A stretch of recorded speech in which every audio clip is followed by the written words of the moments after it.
Within 5 minutes. Get Symbicort free for up to 1 year. Visit SaveOnSymbicort.com today to learn more. Getting to know you, getting to know all about you.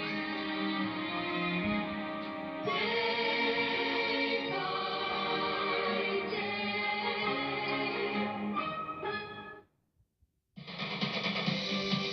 Watch this. A security camera rolling when a police cruiser raced across an elementary school parking lot just ahead of a giant tornado in southeastern Texas. The officer did make it to safety with only moments, though, to spare. That Twister was one of 6 to touch down in that area. And some major trouble spots for this morning's commute, especially on the west coast where heavy rain is already falling. Also, expect some icy roadways in the upper northeast. And if you're flying, weather-related airport delays possible in San Francisco, Boston, and New York. The case of 2 missing teenage girls in Indiana, now considered a double homicide investigation. The bodies of Liberty German and Abigail Williams discovered near a creek. They disappeared after going hiking on Monday. Now police are asking for help in identifying someone they want to interview about this case. ABC's Alex Perez has more.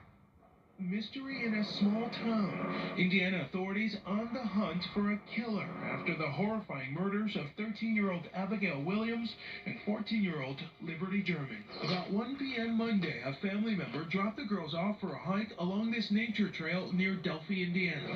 At 2:07 p.m., Liberty Snapchatting this picture. A loved one went to pick up the girls about 3:30 p.m., but they never showed up.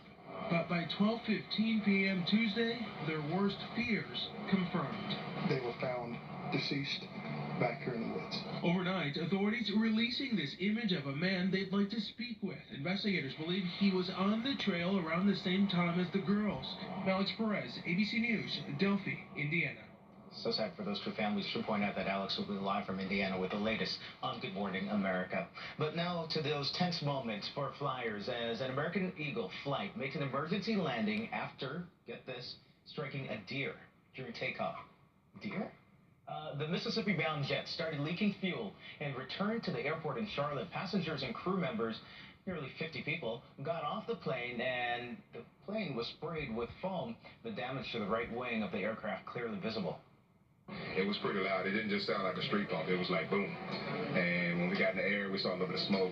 Pilot circled around and checked the landing gear, make sure everything was out. And then we landed safely. So the deer didn't make it, obviously, but everyone on board was okay. But get this, it might seem like a rarity, but there was a similar collision between a deer and a 737 in Charlotte a few years ago. That caused that much damage? They sure they didn't hit a moose? This is a big deer. It's a little farther north, yes. All right, and researchers may have made a major breakthrough in detecting autism. A new study finds that brain scans might help predict autism in infants before symptoms appear. Researchers used magnetic resonance imaging to examine the brains of high-risk infants, and they were able to correct